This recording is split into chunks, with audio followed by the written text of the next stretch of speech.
నమస్కారం. Welcome to I dream. ధర్మ మార్గం విత్ విజిత కార్యక్రమానికి స్వాగతం. ప్రస్తుతం మనతో పాటు ఉన్నారు ప్రముఖ జ్యోతిష్య వాస్తు పండితులు బ్రహ్మశ్రీ అన్నవరపు తిరుపతి మూర్తి అవధాని గారు. ఇప్పుడు వారితో మాట్లాడదాం. నమస్కారం గురుగారు. ఓం శ్రీ మహాగణాధిపతయే నమః. గురుగారు, ఇంతకు ముందు నుంచి కూడా ఉంది, కానీ ఈ మధ్య కాలంలో ఎక్కువగా వింటున్నాం. కొన్ని రకాల మైకుల్లో వాయిస్‌లు రావటము, అలా పలానా జ్యోతిష్యాలయం అని చెప్పి, ఆ జ్యోతిష్యాలయం అని చెప్పి, ప్రేమ, పెళ్లి, వివాహం ఇలాంటి సమస్యలు ఏదున్నా లేదు అనంటే వశీకరణం అని చెప్పి ఇలాంటి బాగా ఎక్కువగా వినిపించడం జరుగుతోంది. అలాంటివి నమ్మి ప్రస్తుత రోజుల్లో మనకు ఈ రిలేషన్స్ భార్యాభర్తలవి ఇవి దెబ్బతినడము, విడాకుల కేసులు ఎక్కువ అవ్వటము, లేదంటే ప్రేమించిన వాళ్ళు వన్ సైడ్ నుంచి అంటే ఉండి ఇంకొక సైడ్ లేకపోతే ఇలాంటివి విన్న తర్వాత ఓహో అతను ఇలా చేస్తే నిజంగా నా దగ్గరకు వస్తాడేమో, ఇలాంటి పిచ్చి ఆలోచనలు ఎక్కువైపోయి అలాంటి వాటికి అట్రాక్ట్ అయిపోతున్నారు చాలా మంది. నిజంగా ఇవి మూఢనమ్మకాలనే అనిపిస్తోంది. మీరేం చెప్తారు వాటి గురించి? అంటే పురాణాల్లో కొన్నిటి గురించి కొన్ని రకాలుగా చెప్తూ వచ్చారు కదా, దీనికి సంబంధించి ఏదైనా ఉందా? దాన్ని వీళ్ళు ఈ రకంగా మార్చేశారా అంటే ఏం చెప్తారు? దీని గురించి నేను చెప్పే విధానం ఒకటి ఉంటే, మహాభారతం కనుక వింటే ఈ యొక్క వశీకరణ ప్రయోగాలు చేసేటువంటి స్థితిలో ఆ మనిషి తత్వాలు ఎలా ఉంటాయో మహాభారతంలో ప్రత్యక్షంగా వివరించారు, చెప్పబడింది. ఆ, పాండవులు అంటే ఇందులోంచి వచ్చి మీకు విషయం చెప్తానమ్మా. అలాగండి. పాండవులు 5గురు, ద్రౌపది ఒక ఆమె. ఆ ద్రౌపది దగ్గరికి ఒకసారి సత్యభామ వస్తుంది. ఉమ్, వచ్చి ద్రౌపది అంటే భోజనం సంథింగ్ ఏదో పిలిచేసేసి, లోక విఖ్యాతులైనటువంటి 5గురు భర్తలు మీ అత్తగారు కానీ ఉమ్, నువ్వు ఒక మాట చెబితే ఎవ్వరూ ఒక మాట కాదు అనకుండా నువ్వేం చెప్తే చేస్తారు, నీకోసం ప్రాణం ఇస్తారు వాళ్ళు 5గురు. ఉమ్, ఏం మందు పెడితే ఇలా చేస్తున్నారు. ఏం మందు పెడితే భర్త ఇంట్లో ఉంటారట. వశీకరణం అవుతాడు, భర్త వశం అవుతాడు. ఆ రహస్యం నాకు కూడా చెప్పు ఉమ్, అంటే అర్థం కాదు ఆవిడికి. ఏంటమ్మా అంటే, లోక విఖ్యాతులు నీ భర్తలు 5గురు, కానీ నీ మాట కాదని ఎవరు, ఇలా చెయ్యాలి అంటే ఓకే, ఉమ్, ఎందుకు ఏమిటి అని కూడా అనరు. అన్నారు. నువ్వు ఏం చెప్తే వాళ్ళు చేసేస్తారు. ఇంకా మీ అత్తగారితో సహా మాట కాదని కూడా చేస్తారు. ఉమ్, ఏం మందు పెడితే మనిషిని ఎలా మా కొంగు చుట్టూ తిప్పుకోవచ్చు, ఉమ్, ఆ ఒక్క విషయం, ఆ రహస్యం నాకు చెప్పవమ్మా అని మళ్ళీ అంటే ఆవిడొక నవ్వు నవ్వి భామామణి అంటుంది. అంటే సత్యభామ కదా. మరి ఒక విషయం చెప్తా, గుర్తుపెట్టుకో. పరపురుషుడు కావచ్చు, పర స్త్రీ కావచ్చు, భార్య కావచ్చు, భర్త కావచ్చు, ఒకళ్ళ మీద ఇష్టం ఉండొచ్చు కాక, ఇష్టం లేకపోవచ్చు కాక, ఒక మనిషిని ప్రేమించవచ్చు కాక, ఏదైనా సరే ఎప్పుడైతే నువ్వు ఆ మనిషిని నీ కొంగుకు కట్టించుకోవడానికి వశీకరణం చేస్తున్నావునో, మందు తినిపిస్తున్నావని తెలిసినప్పుడు ఒక్కొక్కసారి వాళ్ళకి ఉన్మాదం వస్తుంది, ఉమ్, నడి వయస్సులోనే వృద్ధాప్యం వస్తుంది, ఆ, అకాల మరణం వస్తుంది, పిచ్చివాళ్ళు అయిపోతారు. ఇలా ఇంకా నువ్వు మందు పెడుతున్నావు, వశం చేసుకుంటున్నావు అని చెప్పి ఆ ఇంటి మనిషికి కనుక తెలిస్తే త్రాచుపామున్న ఇంటిని చూసినట్టుగా నేను చూస్తూ ఉంటాడు. కాబట్టి ఈ మందు మాపు అనేటువంటి విషయం ఎవరికి పట్టవద్దు, అటువంటి ఆలోచన రావద్దు. ఉమ్, మరి ఇక నా విషయం అంటావా, మరి లోకపాలకులు విఖ్యాతులైన భర్తలు నా వెనకాల ఎందుకు ఇలా ఉంటున్నారు అంటే, మా అత్తగారు ఇంటికి ఎవరైనా వస్తే వాళ్ళతో ఎలా ఉండేది అనేటువంటి విషయాన్ని చూసి అలానే నేను ఉంటున్నా. నా పుట్టినింటా నాకు మాట్లాడనీయకుండా, మెట్టినింటో మాట్లాడనీయకుండా, మా అత్తగారు ఎవరెవరి ఇంటికి వస్తే ఎవరితో ఎలా మెదిగేవాళ్ళో అదే రకంగా నేను మెదుగుతున్నా. కనుక నా భర్తలు అలా ఉంటున్నారు. భర్తను వశం చేసుకోవాలి అని అంటే వాళ్ళకి మందులు మాపులు అక్కర్లేదు, ఉండే విధానం, ప్రేమించే విధానం. అతను చికాకు పడతాడు, 100 రకాల పనులు ఉంటాయి బయట. ఆ 100 రకాల పనులు ఇంటికి చేసుకొని ఇంటికి వస్తాడు, ఏదో ఒక చికాకు పడతాడు. ఆ చికాకు పడ్డప్పుడు నువ్వు వెంటనే చికాకు పట్టం కదా, గ్లాసులు మంచినీళ్ళు ఇచ్చి నీ కొంగు తీసుకొని మొహం ఇలా తుడిస్తే ఒక గంట తర్వాత, అంటే నా భార్యని నేను గబెక్కించి చికాకు పడ్డా ఒక్క మాట అనలేదు కదా, నాకు ఇదవుతుంది చెప్పి ఫ్యాన్ వేసి మొహం తుడిచిందని చెప్పి ఒక గంట తర్వాత తనకి అనిపిస్తుంది. ఆ క్షణం నీ దగ్గరకు వచ్చి ప్రేమగా పలకరిస్తాడు, అది వృద్ధి చెందుతుంది అని చెప్పుకుంటూ వస్తుంది. ఇది భారతరీత్యా మనకు విధానం. ఇప్పట్లో అమ్మ నేను చాలా చూసా ఈ వశీకరణలు. ఎందుకు తెల్లవారు లేస్తే కనీసం ఒక రోజుకి 60-70 ఫోన్లు వశీకరణ మీదే వస్తాయి గురుగారు అని చెప్పి నేనంట. ఒక మనిషి మీద వశీకరణ ప్రయోగం చేసి ఆ మనిషిని మనం దగ్గరకు తెచ్చుకోవటం అంటే శవంతో సంసారం చేసినట్టే అంట. శవంతో సంసారం చేసినట్టే. అదేంటండి గురుగారు అట్లా అంటారు? ఆ అమ్మాయికి నువ్వంటే ఇష్టం లేదు. ఇష్టం లేని అమ్మాయి నువ్వు వశీకరణం చేసుకుంటే ఆ అమ్మాయికి ఏం తెలుస్తుంది? నువ్వు వశీకరణ చేసుకుంటావు, ఆ అమ్మాయికి తెలియదు, నీతో వచ్చి ఉంటుంది. ఆ అమ్మాయి నీతో వచ్చి ఉండడానికి ఒక శవం దగ్గరికి వెళ్ళి నువ్వు ఉండడానికి తేడా ఏముంటుంది అసలు? అంటే ఏం జరుగుతుందో ఆ అమ్మాయికి తెలియదు, అదే ఆ అబ్బాయికి కూడా ఏం జరుగుతుంది అనేటువంటి విషయం తెలియదు. తెల్లారిదాకా జీవితాలు నాశనం అయిపోతాయి. భార్యాభర్తల మధ్య కూడా అంతే. అన్యోన్యం పెరగటానికి మనం చేసే విధానాలు ఉంటాయి. కానీ వశీకరణం ఏంటండి?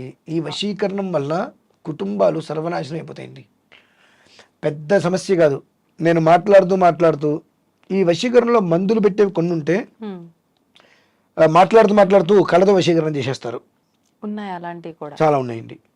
ఆ వశీకరణం ఇక్కడ నేను మీతో మాట్లాడుతూ వశీకరణ చేసుకుంటే పెద్ద కష్టం కదమ్మా. దానివల్ల ఏంటి ఉపయోగం? నాకేదన్నా కాసేపు ఆనందం ఉంటుందేమో, అంతే. జీవితకాలం నరకమే కదా.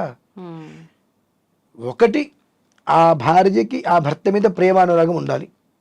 అది లేదు, ఏదో కారణం చేత ప్రేమ అనురాగం వృద్ధి చెందటానికి మనం ఏ ఆరాధన చేయాలనేటువంటి విషయాన్ని మనం గమనించుకోవచ్చు.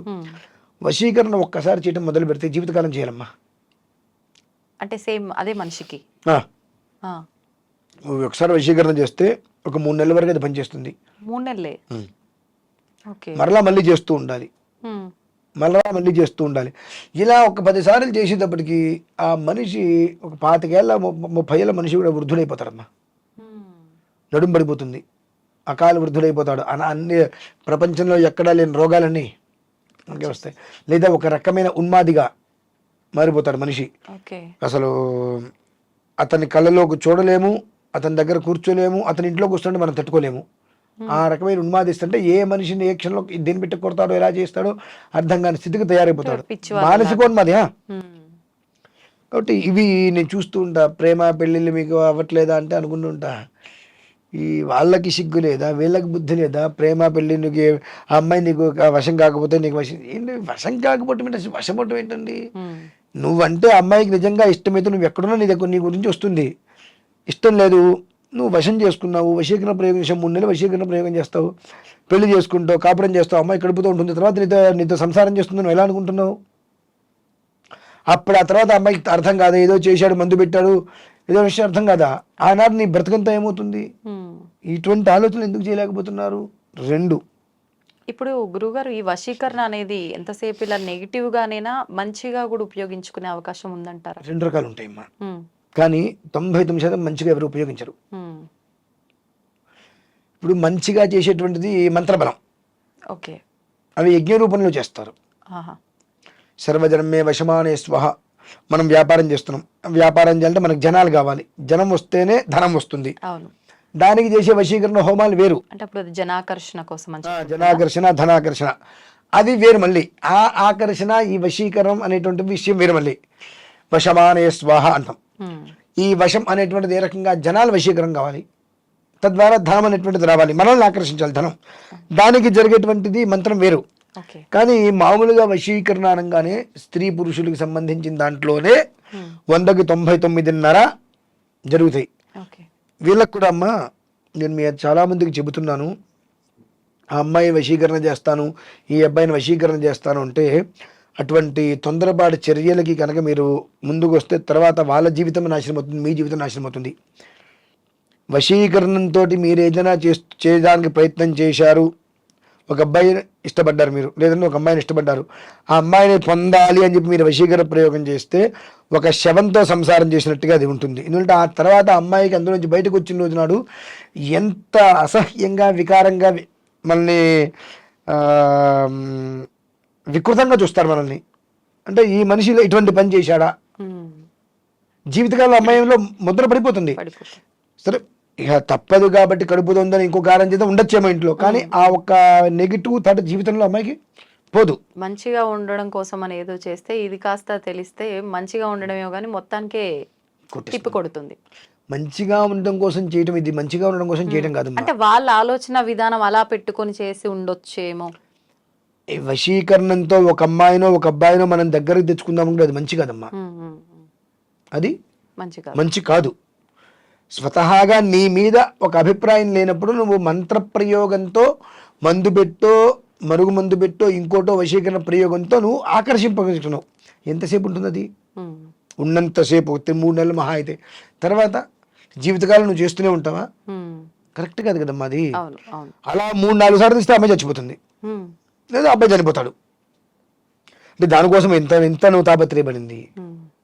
బతిమిలాడుకో, ఏమో ఉంటుంది దానికి, అది వేరు. కానీ ఈ ఒక్క మంత్ర ప్రయోగం అనేటువంటిది ధనాకర్షణ, ధనవశీకరణ, జనవశీకరణకి చేసేటువంటిది మంచిది వేరు. అది గణపతికి ఆరాధనలు అలా ఉంటాయి. కానీ ఇవన్నీ కూడా వీళ్ళు స్వీట్లలో పెట్టి పెడతారమ్మా. చాలా మందికి మన ఇంటికి వచ్చారు, నేను కొన్ని వాళ్ళ ఇళ్ళ తీసుకుని స్వీట్లు తినద్దని చెప్పి చాలా చనిపోయే స్టేజ్లో ఉన్న వాళ్ళు కూడా బయట ఏదో ఈశ్వరానుగ్రహం, మనం గొప్పని కాదు, ఆ టయానికి మన దగ్గరికి రావటము, దానికి ఏదో విరుగుడు చెప్పడం, వాళ్ళు అది చేసుకోవటము, ఆ భర్తకి బయటపట్టాలి, ఇవి జరిగినాయి. ఏంటంటే ఇది కేవలం అంటే ఒక మనిషి మీద ఇష్టంతో కాదు, ద్వేషం మీద కూడా చేస్తారు. ద్వేషం మీద కూడా చేస్తారు. రీసెంట్గా ఒకళ్ళు వచ్చారమ్మా, ఏం లేదు, ఏం జరిగిందో తెలియదు, సుమారుగా ఆవిడ 40 లక్షలు ఇచ్చేసింది. ఎవరికి? ఒకతనికి. ఓకే, ఎందుకు ఇచ్చింది? వశం. అలా చేశారా వాళ్ళు? వశీకరణ నేను ఏం అడిగితే నువ్వు ఇవ్వాలి అన్నట్టుగా భార్య బిడ్డల్ని కూడా పక్కన పెట్టి ఇచ్చేసేటప్పుడు అసలు తెలియలా. తర్వాత నువ్వెవరన్నా స్థాయికి వచ్చినప్పుడు తెలిసింది విషయం. ఇప్పుడు చెప్పండి మరి, అంటే ఉన్న వాళ్ళందరూ ఇలానే ఉన్నారు. దానికి తోడు కోపాలు వస్తాయేమో కానీ ఈ మధ్యకాలంలో ఈ కేరళ నుంచి కొంతమంది మాంత్రికుడు ఇక్కడ దిగబడ్డారు. అసలు మా జనాలకు కూడా కేరళ తంత్రంతో పనేంటి? నిజంగా కేరళలో అంత తంత్రం పనిచేసే వ్యవహారం అయితే వాళ్ళు కేరళలోనే ఉంటారు కదా, ఇక్కడికి ఎందుకు వచ్చి వ్యవహారం చేస్తున్నారు? మేము కేరళ తంత్రం చేస్తాం, రకరకాల ప్రయోగాలు అంటారు. అంటే మీ రాష్ట్రంలో మీరు కేరళలో మిమ్మల్ని ఎవరు దేక్కపోతే ఇక్కడికి వచ్చింది? అక్కడ తంత్ర ప్రయోగాలు ఇక్కడ చేసి వశీకరణ ప్రయోగాలు చేయటాలు ఇవన్నీ కూడా దీనివల్ల ఎవరు బాగుంటున్నారు, ఎవరు నాశనం అవుతున్నారు అనేటువంటి విషయం మనం ఆలోచించాలి. ఇప్పుడు నేనున్నా, మాకు తెలుగు రాష్ట్రాలు, నేను అక్కడికి వెళ్ళి నేను బ్రతకగలనా? అక్కడికి వెళ్ళి నేను ఏ హోమం చేస్తాను ఏదైనా ఉండదు. ఎందుకని? ఆ విధానం వేరంటారు. కానీ మనం ఏంటంటే ఎవరో ఎక్కడి నుంచో ఏదో రాష్ట్రం నుంచి వచ్చాడు, మహారాష్ట్ర నుంచి, మధ్యప్రదేశ్ నుంచి వచ్చాడు, వాడు మెస్మేర్ వచ్చేసాడు, వాడు ఎంత తిరుగుతున్నాం మనం.